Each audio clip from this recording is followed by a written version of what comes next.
नमस्कार, आप देख रहे हैं मनी 9 और मैं हूं आपके साथ विशाल शर्मा। देखिए, भारत के बैंकिंग सेक्टर में एक बड़ा जो है फंडिंग प्रेशर देखने को मिल रहा है। आरबीआई के कुछ डेटा हैं, उनको भी समझने की कोशिश करेंगे और असली दर्द क्या है वो भी हम जो है समस्या क्या है वो भी समझने की कोशिश करेंगे।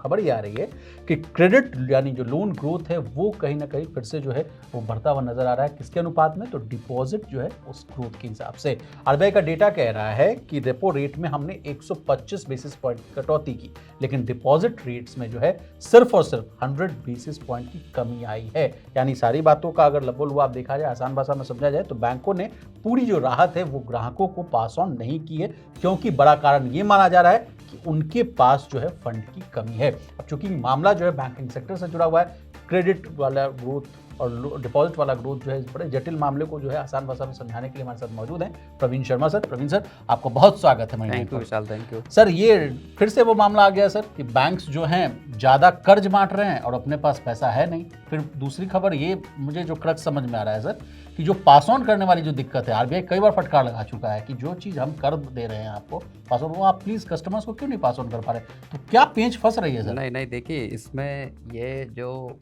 राहत नहीं है, बेसिकली ये जितना कम करते बैंक उतना फायदा था कस्टमर्स के लिए। जो 125 बीपीएस की जो कटौती रेपो रेट में की है और बैंकों ने 100% या 100 बीपीएस जो है वो पास ऑन किया है, 25 बीपीएस का पास ऑन नहीं किया है। ठीक है। इसका फायदा कस्टमर्स को है, डिपॉजिटर्स को है, क्योंकि अगर 125 बीपीएस पूरा कट कर देते तो इधर पूरा का पूरा डिपॉजिट रेट भी 125 बीपीएस कम हो जाता। तो कस्टमर्स के लिए फायदा है। बैंक क्यों नहीं कर पाए ऐसा, ये एक बड़ा मसला है कि आखिर जब आरबीआई, वैसे होता क्या है कि बैंक डिपॉजिट रेट ज़्यादा तेजी से कट करते हैं, लोन रेट कम तेजी से कट करते हैं। इसीलिए बैंक आरबीआई फटकार लगाता है कि साहब मैंने किया 125 बीपीएस का रेट कट और आप बैंक को, आप जो कस्टमर्स को दे रहे हैं 50 या 75 बीपीएस की कटौती। ठीक है। तो डिपॉजिट्स में कस्टमर्स के लिए फायदा है। बैंक दरअसल मजबूर है। Okay sir. बैंकों के सामने बहुत बड़ी मजबूरी है, उनके पास लिक्विडिटी नहीं है, उनके पास फंड्स नहीं है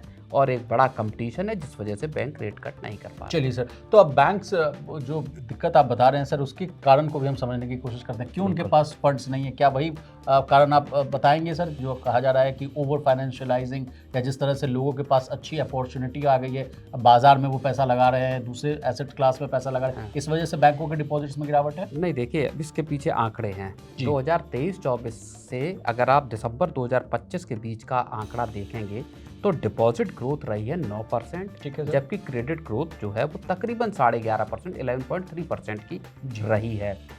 और एक जो दूसरी चीज़ है वो ये है कि जो 100 बीपीएस की कटौती की है डिपॉजिट रेट्स में, माना ये जा रहा है, ज़्यादा बड़ी खबर विशाल यही है, माना ये जा रहा है कि यहाँ पर डिपॉजिट रेट्स जो है वो अब बॉटम आउट हो चुके हैं।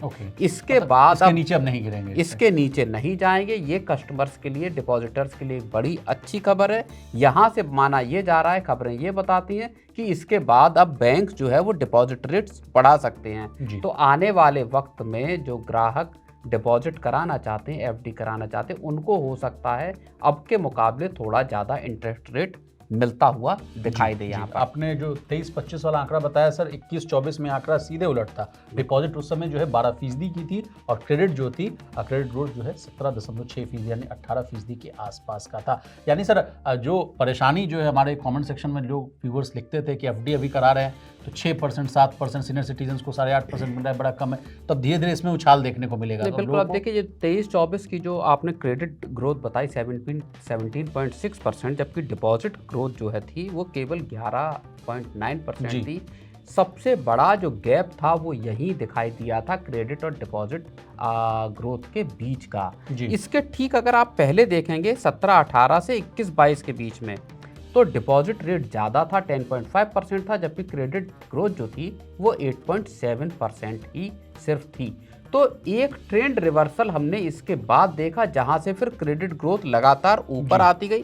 तकरीबन 10 साल का पीरियड ऐसा है जो क्रेडिट ग्रोथ जहां से बढ़ना शुरू हुई और डिपॉजिट रेट घटते चले गए। तो इसका मतलब डिपॉजिट ग्रोथ घटती चली गई। सर प्रवीण से इसका मतलब क्या कि इंडिया में जो सेविंग्स वर्सेस बोरोइंग का जो बैलेंस है वो बदल रहा है? देखिए, इसका एक बड़ा जो फैक्टर है वो है देश का फाइनेंशियलाइजेशन। अगर आप देखेंगे तो पिछले अगर 7-8 साल को देखें तो डीमेट अकाउंट्स की तादाद खुलने की बात हो जी, या म्यूचुअल फंड्स में पैसा लगाने, नए एसआईपी फोलियोज की बात हो, म्यूचुअल फंड्स का एयूएम जो है वो 80 लाख करोड़ के पार चला गया था। तो लोगों ने दरअसल पिछले और ख़ासतौर पर कोविड से इस चीज़ को थ्रस्ट मिला, लोगों ने ये समझा कि पैसा अगर आपको बनाना है, अगर आपको लंबे वक्त की पूंजी इकट्ठी करनी है तो या तो आप शेयर बाजार में लगाइए, नहीं तो और थोड़ा सा सेफर जो ठिकाना है वो आपका म्यूचुअल फंड्स हैं। और सिक्योर अगर आप जानना चाहते हैं तो स्मॉल सेविंग स्कीम्स बैंकों के डिपॉजिट से ज़्यादा सुरक्षित दिखाई दी लोगों को। चलिए सर, अब बात हो रही है रेट कट की और तमाम जो है डिपॉजिट रेट्स और क्रेडिट ग्रोथ की। आपसे समझना चाहेंगे सर, लगातार 2 MPCs को हम लोग कवर कर रहे हैं, उसमें रेट कट जो है वो नहीं किया गया, रेपो रेट को जो है 10 का 10 बनाए रखा गया।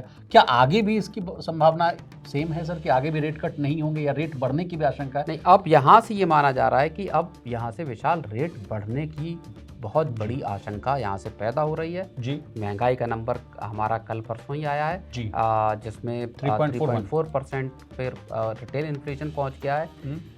तो आरबीआई के सामने बड़ा संकट इस बात का है कि ग्लोबल अनसर्टेनिटी और जो दुनिया के तमाम जो इस तरह की परेशानियां हैं उसमें जो एक जो रेट कम करने का साइकिल था अब वो भी क्या बॉटम आउट हो गया और यहाँ से अब रेट भी रिवर्स होते हुए दिखाई देंगे। जी, तो सर एक लास्ट सवाल आपसे पूछना चाहूँगा, जिनका लोन चल रहा है सर, क्या उनके लोन की जो EMI है वो बढ़ सकती है? बिल्कुल, लोन की EMI वैसे भी बढ़ सकती है अगर अभी हाल फिलहाल में रिजर्व बैंक रेट कट नहीं भी करता है, क्योंकि बैंक जब डिपॉजिट हासिल करने की कोशिश करेंगे, देखिए बैंकों में आपस में चल रहा है कंपटीशन जी, कि किस तरह से डिपॉजिट हासिल किए जाएं। डिपॉजिट बैंकों के पास आ नहीं रहे, तो अब उनके पास रास्ता एक ही है कि आप रेट्स को और बढ़ाएं। जब आप डिपॉजिट रेट्स को बढ़ाएंगे तो बैंकों की फंडिंग कॉस्ट बढ़ेगी, फंडिंग कॉस्ट बढ़ेगी तो बैंक इसका एक उपाय ये कर सकते हैं कि वो थोड़ा सा लोन्स के रेट को बढ़ा दें, यानी आपकी EMI थोड़ी बढ़ सकती है लेकिन आपको FD पे थोड़ा फायदा ज़्यादा मिल सकता है। चलिए, तो उधर ज़्यादा अगर आप पैसे चुकाने पड़ेंगे तो इधर अगर आपके पास FD में पैसा पड़ा हुआ है इधर भी आपको ज़्यादा ब्याज मिलने की ये बात वो है गुंजाइश देखने को मिल रही है। चलिए प्रवीण सर, आपका बहुत शुक्रिया, आपने कीमती समय निकाला, तमाम विषय को बहुत ही आसान भाषा में विस्तार से समझाने की कोशिश की। तो इसी तरह देश, दुनिया और बिजनेस जगत से जुड़ी तमाम ताज़ा तरीन खबरों के लिए बने रहिए हमारे साथ और देखते रहिए मनी 9।